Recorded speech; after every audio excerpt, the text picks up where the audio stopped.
Bismillahirrahmanirrahim. Assalamualaikum warahmatullahi wabarakatuh.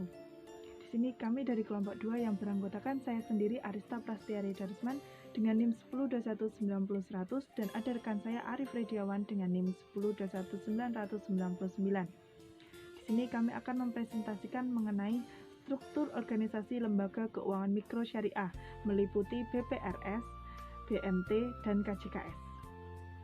Pada materi pertama, di sini akan saya jelaskan mengenai definisi dari struktur organisasi sekaligus fungsinya. Pengertian BPRS.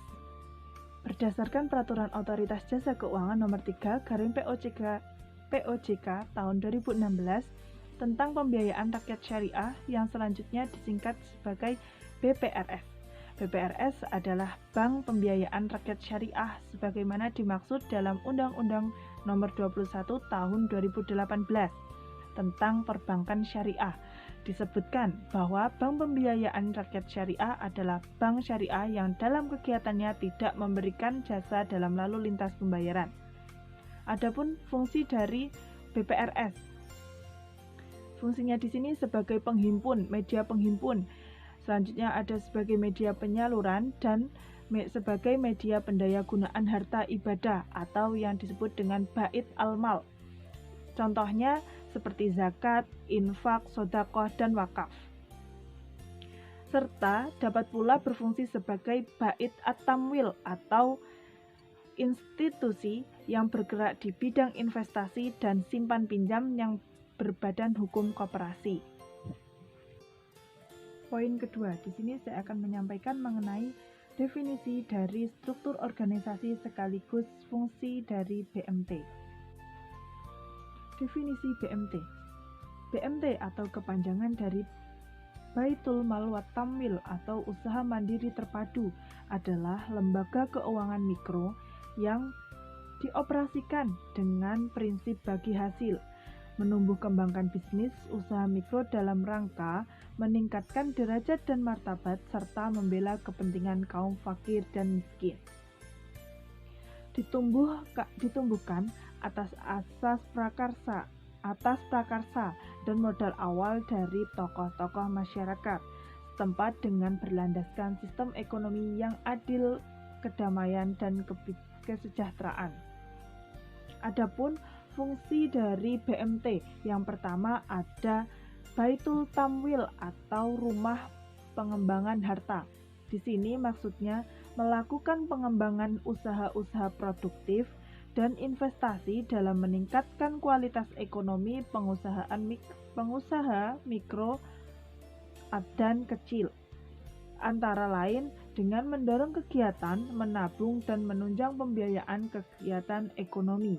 Yang kedua, mengenai Baitul Mal atau rumah harta. Di sini maksudnya menerima titipan dana zakat, infak, sedekah, dan mengoptimalkan distribusinya sesuai dengan peraturan dan amanahnya.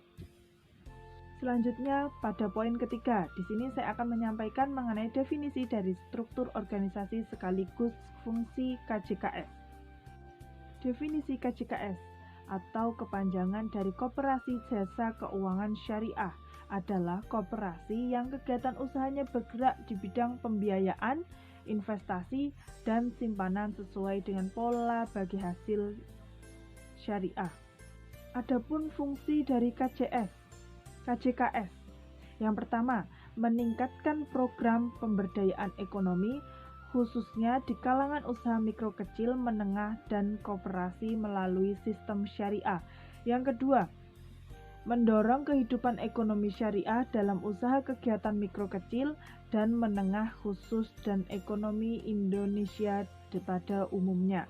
Yang ketiga, di sini fungsinya meningkatkan peran semangat dan peran anggota masyarakat dalam kegiatan koperasi jasa keuangan syariah. Ya, di sini saya akan meneruskan materi tentang perbandingan struktur organisasi BPRS, BMT, dan KJKS. Mengenai struktur organisasi BPRS, untuk yang pertama di atas sendiri itu ada RUPS dan di bawahnya ada DPS, Dewan Komisaris, di bawahnya lagi ada direksi. Direksi ini menaungi Kepala Bagian Marketing 1, Kepala Bagian Marketing 2, dan Kepala Bagian Umum dan Operasional. Kepala Bagian Marketing 1 menangani teller, pembukuan, dan buku tabungan. Selanjutnya, Kepala Bagian Marketing 2 menangani Rahn, Collector, Account Officer, dan Fundraising Officer, dan administrasi pelayanan publik. Selanjutnya, Kepala Bagian Umum dan Operasional menangani remedial, EDP, staf umum, satpam, dan prabakti. Selanjutnya, tugas, fungsi, dan jabatannya. Untuk yang pertama, Dewan Pengawas Syariah bertugas mengawasi operasional bank dan produk-produk bank yang sesuai dengan ketentuan syariah. Yang kedua, Dewan Komisaris bertugas mengelola likuiditas bank dan menetapkan semua kebijakan bank yang dipimpinnya. Dan yang ketiga, Direktur. Tugas direktur ialah mengelola dan mengawasi secara langsung pada seluruh kegiatan operasional. Dan yang terakhir, Kepala Bagian Operasional bertugas melayani tugas harian dengan aktif pada bagian yang di bawah tanggungannya. Selanjutnya, struktur organisasi BMT. Dalam BMT ini terdapat manajer dibantu pengurus membuat rapat anggota tahunan, dan pengawas menghasilkan syariah manajemen. Manajer di bawahnya ada marketing, accounting official, dan teller atau kasir. Di bawah marketing ada customer service, dan di bawah teller atau kasir ada debt collector. Penjelasan struktur organisasi BMT. Struktur organisasi BMT menunjukkan adanya garis wewenang tanggung jawab dan garis komando serta cakupan bidang pekerjaan masing-masing struktur. Struktur ini menjadi sangat penting supaya tidak terjadi benturan pekerjaan serta memperjelas fungsi dan perannya masing-masing dalam organisasi. Tentu saja masing-masing BMT dapat memiliki karakteristik sendiri sesuai dengan besar kecilnya organisasi. Namun demikian, struktur organisasi dalam setiap BMT terdiri dari musyawarah anggota tahunan, dewan pengurus, dewan pengawas syariah, dewan pengawas manajemen, dan pengelola yang terdiri dari minimal terdapat manajemen, accounting, dan kasir. Struktur organisasi KCKS. Dalam KCKS terdapat rapat anggota tahunan dibantu dengan Dewan Pengawas Syariah dan Dewan Pembina atau Dinas Koperasi. Membentuk pengurus terdiri dari ketua, sekretaris, dan bendahara. Dalam pengurus ini terdapat manajer, kasir, serta penggalangan dana. Kegiatannya penggalangan dana, pembukuan, dan pembiayaan. Standar organisasi KCKS. Organisasi KCKS harus mempunyai kelengkapan perangkat organisasi minimal sebagai berikut. Yang pertama, memiliki struktur organisasi yang jelas, menggambarkan fungsi, tugas, wewenang, dan tanggung jawab setiap elemen organisasi secara tertulis dan sesuai dengan anggaran dasar dan anggaran rumah tangga koperasi.